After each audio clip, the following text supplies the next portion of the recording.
मेरा नाम अनीता है और मैं अपने परिवार में बहुत खुश थी। मैं अपने घर में इकलौती बेटी थी। मेरा ना कोई भाई था और ना कोई बहन। मैं अकेली थी और मेरे मम्मी पापा मुझे बहुत मानते थे और अपनी नज़रों से दूर नहीं होने देते थे। लेकिन एक दिन कुछ ऐसा हुआ जो सब कुछ खत्म हो गया। मैं तो कभी सपने में भी नहीं सोचा था कि मेरे घर में इस तरीके से दुखों का पहाड़ टूट पड़ेगा और मैं बेसहारा हो जाऊंगी। एक दिन मेरे मम्मी पापा घर से बाहर कुछ काम के लिए गए थे। जब मैं कॉल किया और पूछा कि आप लोग घर कब वापस आ रहे हैं, तभी मेरी माँ बोली कि तुम फिक्र मत करो, हम अभी 5 मिनट में निकलते हैं। और 5 मिनट का इंतज़ार करते करते घंटे 2 घंटा हो गया, लेकिन अभी भी मेरे मम्मी पापा घर वापस नहीं आए। जब उनके फ़ोन पर कॉल की तो उनका कॉल भी कोई रिसीव नहीं कर रहा था। अब तो मेरा दिल बैठा जा रहा था। आखिर मेरे माँ पापा को आने में इतनी देर कैसे हो सकती है? वह तो कब का वहाँ से निकल चुके थे। फिर अब तक तो उन्हें आ जाना चाहिए था, लेकिन अभी तक कोई अता पता नहीं है। यही सब सोचते सोचते थोड़ी देर के बाद कॉल आ गई और फ़ोन मेरे पापा के मोबाइल से था। जब मैं रिसीव किया तो अब जो बात उधर से सुनाई थी वह तो मेरे कानों के पर्दे ही फाड़ गए। उधर से कोई कह रहा था कि तुम्हारे माँ पापा का एक्सीडेंट हो गया है, तुम जल्दी इस जगह पर आ जाओ। मैं चीख चीख कर रोने लगी और फौरन घर से दौड़ती हुई भागती हुई चली गई। अब उनको देखकर मेरा सर चक्कर आने लगा। अब मैं चीख चीख कर रोने लगी। वहाँ के कुछ लोग मुझे समझाने लगे और मैं रोती रोती बेहोश हो गई। जब मुझे होश आया तो मैं अपने मामा मामी के घर में ही थी। होश आते ही मामी से लिपट कर रोने लगी। मामी मुझे समझाने लगी कि तुम फिक्र मत करो, हम लोग हैं ना, हम लोग तुम्हें अपनी बेटी की तरह ही देखभाल करेंगे। मामी की मुंह से ऐसी बातें सुनकर थोड़ा सा मुझे सुकून हुआ और अब मैं अपनी मामी और मामा के साथ ही रहने लगी थी। मेरी मामी ने कुछ खाने के लिए लेकर आई और साथ में मामा भी थे। आज बिल्कुल भी मुझे कुछ खाने का मन नहीं कर रहा था। आंखें रो रो के लाल हो चुकी थी, लेकिन मामा बहुत ज़्यादा जिद कर रहे थे कि मैं उनके लाए हुए हाथों से गरम गरम दूध पी लूं। मेरे मामा मुझे बहुत समझाने की कोशिश कर रहे। मैंने कहा, मामा मुझे बिल्कुल भी भूख नहीं है, मैं कुछ नहीं खाऊंगी। मेरा सब कुछ लूट गया था, मैं बर्बाद हो गई थी। यह कहकर मैं फूट फूट कर रोने लगी। मामा ने मुझे अपने साथ गले से लगाया, मेरे सर को सहलाने लगे, मुझे तसल्ली देने लगे, लेकिन मेरा दिल कहीं से भी सुकून नहीं ले पा रहा था। फिर मामा ने मेरे सर पर हाथ रखा और मेरे बराबर बैठकर कहने लगे, अनीता, अगर तुम यह नहीं पियोगी तो तुम्हें नींद नहीं आएगी। अब जो होना था यह तो हो चुका है, उसे तो हम रोक नहीं सकते, लेकिन क्या करें, जीना तो पड़ता है। मामा ने अपने हाथ से मुझे मेरे मुंह में दूध का गिलास होंठ से लगाकर पिलाते हुए कहने लगे, मैं जानता हूँ इस वक्त तुम्हें रोटी नहीं खाई जाएगी, इसलिए मैं तुम्हारे लिए दूध तुम्हारी मामी से मंगवाया हूँ। अब मुझे मजबूरन दूध पीना पड़ा। मामी भी मेरे पास आकर बैठ गई और मेरा सर सहलाने लगी और कहने लगी, जल्दी से तुम दूध पी लो, जब तक तुम पियोगी नहीं हम यहीं तुम्हारे पास बैठे ही रहेंगे। मैं एक एक घूंट भर के दूध खत्म किया। फिर मामा ने मुझे नींद की दवा दे दी और कहने लगे कि तुम्हारे लिए आराम बहुत ज़रूरी है। पिछले कुछ दिनों से तुम सोई नहीं हो, लगातार रोई रोई जा रही हो। मैं नींद की गोली खाई और अपने बेड पर लेट गई। मामा मेरा सर सहलाने लगे। मैं ना जाने कब नींद के आगोश में चली गई। मैं अपने माँ बाप की इकलौती बेटी थी और बहुत ज़्यादा लाडली थी। मेरे मामा मामी मुझे बहुत प्यार से रखते थे, लेकिन जो हकीकत मामा मामी की मुझे आज मालूम हुई थी, मैं पहले उससे अनजान थी। मेरे पास कुछ नहीं था। एक दिन अचानक बुआ का फ़ोन आया था कि तबीयत बहुत ज़्यादा ख़राब थी, इसलिए माँ और पापा दोनों ही अपनी गाड़ी में बैठकर जा रहे थे। ड्राइवर गाड़ी चला रहा था। अचानक से ही कार एक्सीडेंट हो गया और मेरे माँ पापा इसी एक्सीडेंट में जान गंवा बैठे। मेरे लिए यह बात बर्दाश्त से बाहर थी, क्योंकि मेरे माँ बाप ही मेरे लिए मेरा सब कुछ थे। मुझे बेहोशी के दौरे पड़ने लगे थे। मैं अपने सदमे से बाहर नहीं आ पा रही थी। ऐसी मुश्किल वक्त में मेरे मामा मामी ही थे जिन्होंने मुझे संभाला था, लेकिन आज जो हकीकत मुझ पर खुले थे, मेरा तो दिमाग चकराने लगा था।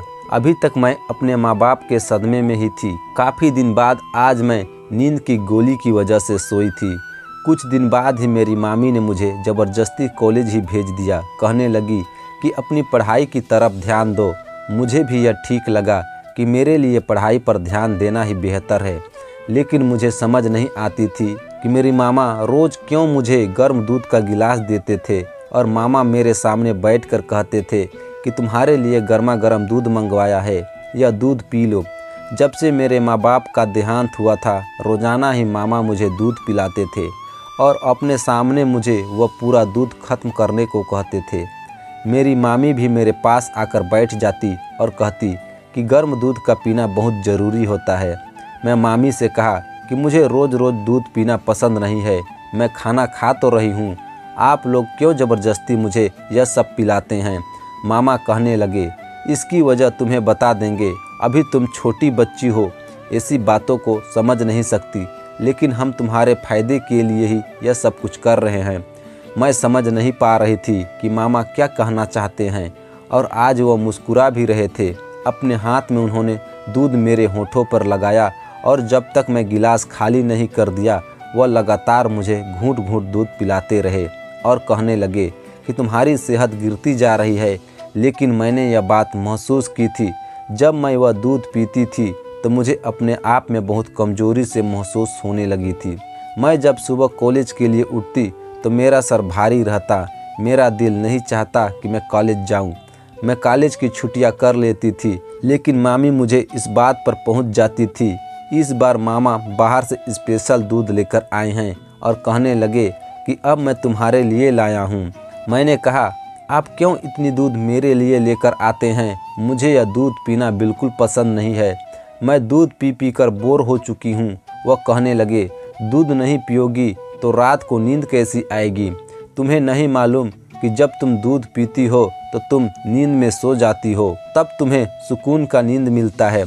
आज तो मुझे मामा की बातें बड़ी अजीब लग रही थी। उनकी आंखों में एक अजीब सी चमक थी, ना जाने क्यों मैं घबरा सी गई थी। फ़ौरन मुझे अपने दुपट्टा का ध्यान आया था। जल्दी से मैंने अपना दुपट्टा लिया था और अपने कमरे में चली गई। मैं सोच में पड़ गई थी, फिर ये सब क्या हो रहा है। मेरे मामा की नज़रें मुझ पर बदलने लगी थी। मामा पहले तो कभी इतनी मेहरबान नहीं थे, उनकी तो मामी से अक्सर अनबन हो जाती थी। हाँ, मामा का मिजाज जरा मक्खन लगाने वाला था, कुछ तो बुरा हो रहा था जो मैं समझ नहीं पा रही थी। आखिर यह सब लोग मेरे साथ क्या कर रहे थे। मुझे रोज़ दूध पिलाना और अपने नज़रों के सामने सुलाना, यह सब मेरे बर्दाश्त से बाहर था। लेकिन मैं कुछ कह नहीं पा रही थी क्योंकि मेरा कोई और सहारा नहीं था। मुझे अपनी मामा मामी के साथ ही रहना था, इसलिए मैं ज़्यादा ज़ोर ज़बरदस्ती से बात नहीं करती थी। आज फिर मामा मेरे लिए दूध लेकर आए थे और कह रहे थे, यह दूध फटाक से पी लो और सो जाओ, जितनी जल्दी सोओगी उतना ही अच्छा रहेगा। मैं पूछा, मामा आप रोज़ रोज़ मुझे सोने वाली बात क्यों करते हैं। मामा थोड़ा घबरा कर बोले, नहीं तो ऐसी कोई बात नहीं है, बस मैं सोचता हूँ कि तुम्हारी नींद अच्छे से पूरी हो जाए। और मैंने अपना बैग उठाया और मामी के कमरे में चली गई। वहाँ जाकर स्कूल का काम पूरा करने लगी। थोड़ी देर के बाद मामा मेरे पास आए और कहने लगे कि अब पढ़ाई वढ़ाई बहुत हो गई, जल्दी से तुम तैयार हो जाओ और हम मार्केट चलते हैं, तुम्हारे लिए कुछ सामान खरीद कर आते हैं। मैंने मामा से कहा, मामा मुझे कोई सामान नहीं चाहिए, मेरे पास हर एक ज़रूरत की सामान है। थोड़ी देर के बाद मामी भी मेरे पास आई और कहने लगी कि हाँ, जल्दी से तैयार हो जाओ, मामा के साथ चली जाओ, कुछ अपने लिए अच्छे से कपड़े वगैरह खरीद लेना। मैं तो बिल्कुल भी जाना नहीं चाहती थी, लेकिन मामा और मामी के जिद के आगे मजबूर थी, इसलिए मुझे जाना पड़ा। मार्केट पहुंची तो मामा मुझे सबसे पहले कपड़े वाले दुकान पर लेकर गए। जब मैं अपने लिए एक अच्छा सा सूट पसंद करने लगी तो मामा कहने लगे कि यह सूट बिल्कुल भी अच्छा नहीं है, क्यों गंवारों जैसी कपड़ा पसंद कर रही हो, आज मैं तुम्हारे लिए कुछ अच्छा सा कपड़ा ले देता हूँ। जब मामा कपड़ा पसंद करने लगे तो उनकी पसंद को देखकर मेरे रोंगटे खड़े हो गए। आखिर इतना छोटा कपड़ा कौन पहनता है। मामा मेरे लिए बहुत ही छोटे छोटे कपड़ा पसंद कर रहे थे और वह कपड़ा मुझे बिल्कुल भी पसंद नहीं था। मैंने तो फ़ौरन कहा, मामा मुझे यह सब बिल्कुल भी पसंद नहीं है, आप इसे मत लीजिए, मैं नहीं पहनूंगी। मामा कहने लगे कि तुम पागल हो, आज के इस समय में सब लोग यही न्यू ड्रेस शॉर्ट वाला पहनते हैं। मामा वही सब कपड़ा पैक करवा कर घर वापस आ रहे थे। रास्ते में मैंने मामा से कहा, मामा मुझे वह चाउमीन खानी है, आज मुझे चाउमीन दिला दीजिए। मामा तो मुझे हैरत से देखने लगे और कहने लगे कि नहीं, यह सब सेहत के लिए बिल्कुल भी अच्छा नहीं है, तुम चाउमीन नहीं खाओगी। अगर तुम्हें भूख लगी है तो मैं तुम्हें अभी एक गिलास दूध खरीद कर लाता हूँ। जब मैं दूध का नाम सुनी तो मैंने फ़ौरन कह दिया, नहीं, मुझे दूध नहीं पीनी है, मुझे घर जाना है। अब आप घर चलिए, हम लोग घर चलते हैं। मामा के साथ मैं घर वापस आ गई। जब घर वापस आई तो मेरा रूम नया जैसा लग रहा था, लेकिन फिर भी मुझे सुकून नहीं हो रहा था। मुझे अंदर ही अंदर घबराहट हो रहा था। पता नहीं क्यों मुझे बहुत ज़्यादा बेचैनी सी हो रही थी। ऐसा लग रहा था जैसे कुछ तो गलत होने वाला है। मैं फ़ौरन ही मामी के पास भाग गई और मामी से कहने लगी, मामी आज मुझे कुछ अच्छा नहीं लग रहा है, क्या आप मेरे साथ मेरे कमरे में सो सकती हैं? मेरी मामी मुझे खा जाने वाले नज़रों से देखी और कहने लगी कि तुम टेंशन मत लो, जब तुम दूध पियोगी तो तुम्हें बहुत अच्छे से नींद आ जाएगी और तुम सुकून की आगोश में चली जाओगी। मैं तो दूध से परेशान हो रही थी। आखिर में कोई छोटी बच्ची थोड़ी ना रही कि मुझे रोज़ रोज़ दूध पीना ज़रूरी है। आज मैं मामी से कह दिया कि मामी आज मैं तो बिल्कुल भी नहीं पीऊँगी। अभी यही सब बात मामी से कर रही थी, तभी अचानक से मामा आ गए और कहने लगे कि दूध क्यों नहीं पियोगी? दूध पियोगी तो तुम्हारी सेहत बनी रहेगी और तुम देखने में भी बहुत खूबसूरत होगी। आखिर मेरे मामा क्यों बार बार मेरी खूबसूरती पर जाते थे? मैं जैसे थी वैसे ही मुझे रहना अच्छा लगता था, मुझे खूबसूरत नहीं दिखना है। मैं आज मामा से भी कह दिया कि मामा मुझे खूबसूरत नहीं दिखना है, मैं जैसे हूँ वैसे ही ठीक हूँ। आज मैं दूध बिल्कुल भी नहीं पीऊँगी।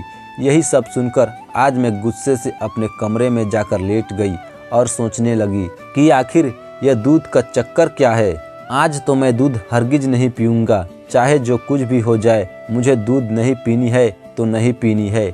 आज मैं अपने बेड पर बैठकर कॉलेज की कुछ काम कर रही थी, तभी मेरे मामा दूध का गिलास लेकर कहने लगे कि पढ़ाई बाद में होती रहेगी, पहले दूध पी लो। मैं भी मामा से कह दिया कि मामा आप दूध साइड में रख दीजिए, मैं थोड़ी देर रुक कर पी लूँगी।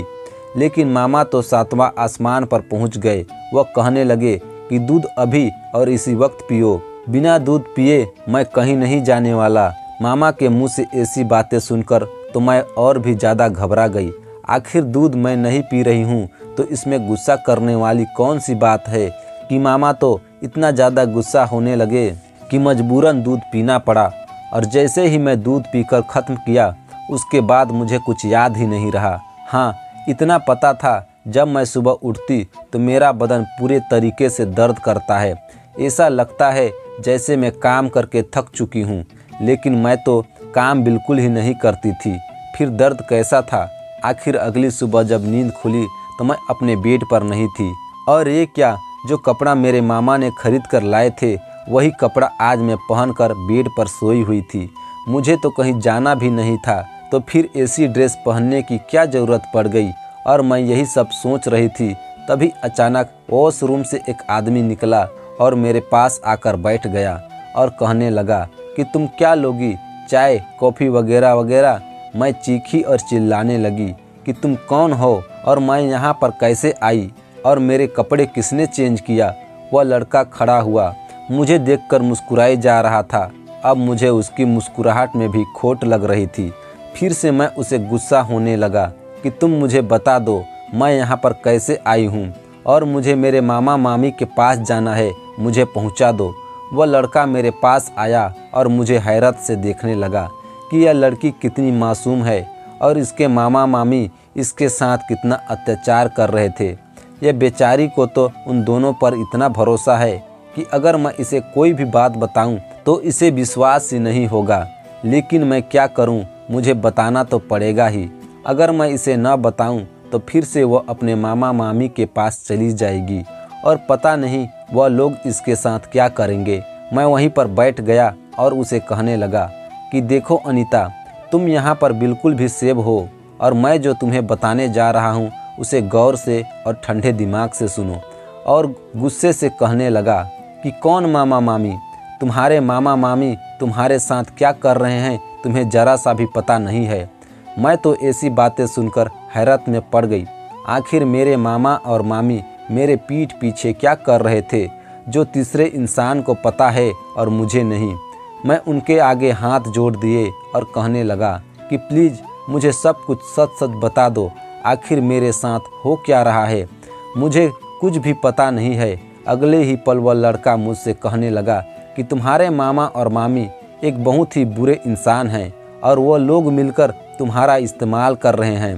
रोज़ रात को एक बंदा को तुम्हारे कमरे में भेजता है और उस आदमी से बहुत सारे पैसे लेता है, यानी तुम खुद समझ जाओ, तुम्हें एक रात के लिए दूसरे आदमी के हवाले कर देता है। यह सब मुझे तब पता चला जब तुम्हारे मामा एक आदमी से बात कर रहे थे और तुम्हें बेचने के लिए बहुत सारा पैसा रकम लेकर उस आदमी को हमेशा के लिए बेच देना चाहते थे। मैं वहीं पर यही सब बातें सुन रहा था। फिर तुम्हारे मामा वहाँ से जाने लगे। मैं जल्दी से तुम्हारे मामा के पास गया और उनसे कहने लगा कि मैंने सुना है आप किसी को बेच रहे हैं, क्या आप मुझे उस लड़की को दोगे? मैं आपको दुगुनी पैसा दूंगा।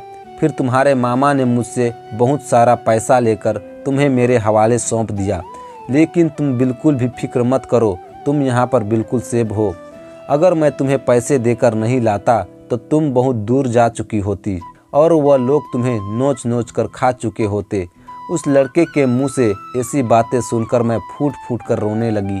आखिर मेरे मामा मामी मेरे साथ इतना बड़ा धोखा कैसे कर सकते हैं? अब मुझे सारी बात याद आने लगी थी कि रोज़ रात को गर्म दूध पिलाकर सुला देना कोई नॉर्मल बात नहीं थी। अगर मैं दूध पीने से मना करती तो डांट कर अपने सामने दूध पीने के लिए कहते थे। अब मुझे सब कुछ समझ में आ गया था। उनके अचानक से घर का रौनक बदल देना, घर में इतना सारा सामान वगैरह लाकर रख देना कोई नॉर्मल बात नहीं थी। मेरे मामा मामी मुझे हर रात बेचकर इतना आगे निकल गए थे। अब मुझे मेरे मामा और मामी से बहुत ज़्यादा नफरत हो गई थी।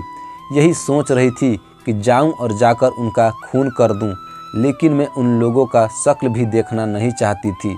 अब मुझे समझ में आ रहा था कि जब मैं सुबह उठती तो मेरा बदन इतना दर्द क्यों करता था, यानी मैं हर एक रात एक शख्स के साथ गुजार रही थी। हे भगवान, अब मैं किसी को मुंह दिखाने के लायक नहीं रही। मैं अपने आप को कोसती रही। मेरे अपने ही मेरे साथ इतना बड़ा खेल खेल रहे थे। मैंने उस लड़के का शुक्रिया अदा किया और मैं उनके घर से जाने लगी। अचानक से वह लड़का मुझे रोक कर कहने लगा कि क्या तुम मुझसे शादी करोगी? मैंने एक नज़र उस लड़के की तरफ देखा और कहने लगी कि तुम्हें तो सब कुछ पता है मेरे साथ क्या क्या हुआ है, फिर भी तुम मुझे अपनाने के लिए तैयार हो। उस लड़के ने कहा, इसमें तुम्हारी कोई गलती नहीं है, तुम तो अनजान थी। अगर तुम चाहो तो मैं तुमसे शादी करने के लिए तैयार हूँ। उस लड़के के मुंह से ऐसी बातें सुनकर मैं और भी ज़्यादा रोने लगी और मैं सोचने लगी कि एक लड़का यह है जो मेरे इज्जत को बचाने चला था और एक जो मेरे अपने थे, मेरे मामा और मामी मुझे इस्तेमाल कर रहे थे। उन्हें जरा भी मेरे ऊपर दया नहीं आई। वह लोग तो कह रहे थे कि मेरी कोई औलाद नहीं है और तुम मेरी बेटी के रूप में मिली हो, मैं तुम्हें अपनी बेटी की तरह ही रखूंगी। शायद यह सब सोच ही रही थी जब भगवान ने उन्हें एक भी औलाद न दी। फिलहाल मैं उन लोगों के चंगुल से बच गई थी। फिर वह लड़का कहने लगा कि मैं तुमसे प्यार करता हूँ। जब तुम एक बार मार्केट में गई थी, इस वक्त पहले ही नज़र में तुम्हारे ऊपर अपना दिल हार बैठा था। तभी से मैं पता लगा रहा था कि तुम कहाँ रहती हो, किस जगह पर रहती हो।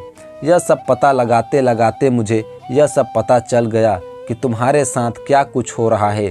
तभी मैं सोच लिया था कि मैं तुम्हें उस घर से निकाल कर ही रहूँगा। अगर तुम मुझसे शादी करने के लिए तैयार हो तो मुझे कोई आपत्ति नहीं है। हम दोनों मिलकर अपनी एक नई ज़िंदगी का शुरुआत करेंगे। उसके मुंह से ऐसी बातें सुनकर मैं रोने लगी थी।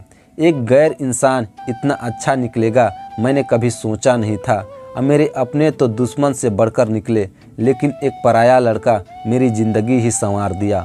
अब हम दोनों शादी करके अपनी ज़िंदगी में बहुत खुश रहने लगे। आपको यह कहानी कैसी लगी हमें कमेंट करके ज़रूर बताएं। और अगर वीडियो अच्छी लगी तो वीडियो को लाइक शेयर और अगर चैनल में नए हैं तो चैनल को सब्सक्राइब करना ना भूलें। धन्यवाद।